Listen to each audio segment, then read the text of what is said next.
വിദേശ തൊഴിൽ പരിശീലനത്തിനും തൊഴിലവസരങ്ങൾക്കും little flower engineering institute Kalamassery.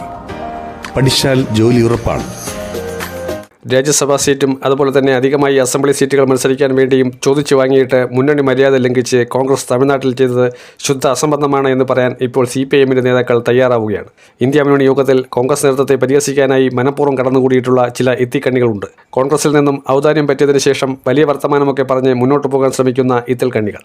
അവർ മനസ്സിലാക്കേണ്ടത് അവരും കൂടി എടുത്തുചാടാൻ ശ്രമിച്ചു എന്നുള്ളത് എല്ലാവർക്കും അറിയാം. ഇടതു പാർട്ടികൾ തമിഴ്നാട്ടിൽ DMK സഖ്യം ഉപേക്ഷിച്ച് തമിഴക വെട്രി കഴകത്തിന് വേണ്ടി സഹായം ചെയ്തു കൊടുത്തതൊക്കെ നമുക്കറിയാം. ഇന്ത്യ മുന്നണി സംവിധാനത്തിൽ അഖിലേഷ് യാദവിന്റെ പാർട്ടിയും അതുപോലെ തന്നെ നിലവിൽ RJDയുടെ നേതാവായിട്ടുള്ള തേജസ്വി യാദവും DMKയും ഒക്കെ ഇന്ത്യ മുന്നണി വിട്ടുപോയത് ശരിയായില്ല എന്ന രീതിയിലൊക്കെ പറഞ്ഞു. കോൺഗ്രസ് വളരെ വ്യക്തമായി മറുപടി കൊടുത്ത ഒരു കാര്യമുണ്ട്. ഇന്ത്യ മുന്നണി എന്ന സംവിധാനം ഇനി അധിക നാൾ മുന്നോട്ട് പോയില്ലെങ്കിൽ പോലും ഈ രാജ്യത്ത് ബദൽ നടപടികൾ ആവിഷ്കരിക്കാൻ കോൺഗ്രസിന് പ്രാപ്തിയുണ്ട്.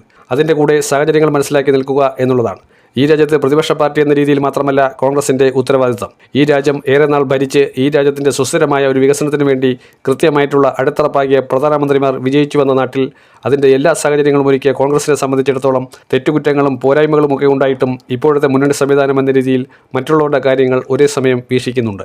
എന്നാൽ കേരളത്തിൽ നിന്നും കോൺഗ്രസിൻ്റെ സഹായമില്ലാതെ അല്ലെങ്കിൽ UDFന്റെ സഹായമില്ലാതെ കോൺഗ്രസിൻ്റെ ടിക്കറ്റിൽ ജയിച്ചു വന്ന ഇടത് ക്യാമ്പ് വിട്ടുപോയ ചില നേതാക്കളുടെയൊക്കെ സഹായമില്ലാതെ ജോൺ ബ്രിട്ടാസിനെ പോലുള്ളവർക്ക് ഇനി ജയിക്കാൻ കഴിയില്ല എന്നതാണ് അവരെ ഏറ്റവും കൂടുതൽ വേദനിപ്പിക്കുന്നത്. കഴിഞ്ഞ ഏതാനും ദിവസങ്ങളായി പുകഞ്ഞുകൊണ്ടിരിക്കുകയാണ്.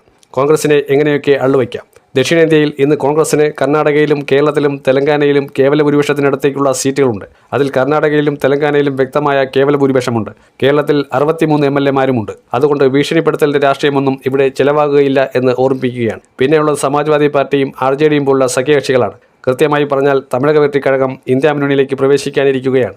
അതിൻ്റെ ഇടയ്ക്ക് അഴിമതിയും കൊള്ളയും കാണിക്കുന്ന DMKയെ ഒഴിവാക്കുന്നതിൽ എന്താണ് തെറ്റ്? DMK കാരണം പരമാവധി നാറിയിട്ടുള്ള പാർട്ടിയാണ് കോൺഗ്രസ്. 2009 അധികാരം നഷ്ടപ്പെടാൻ കാരണം പ്രധാനമായും 2G സ്പെക്ട്രവും വിനോദ് റായിയുടെ റിപ്പോർട്ടുമൊക്കെ ആയിരുന്നു എന്നത് ആരും മറന്നു പോകരുത്.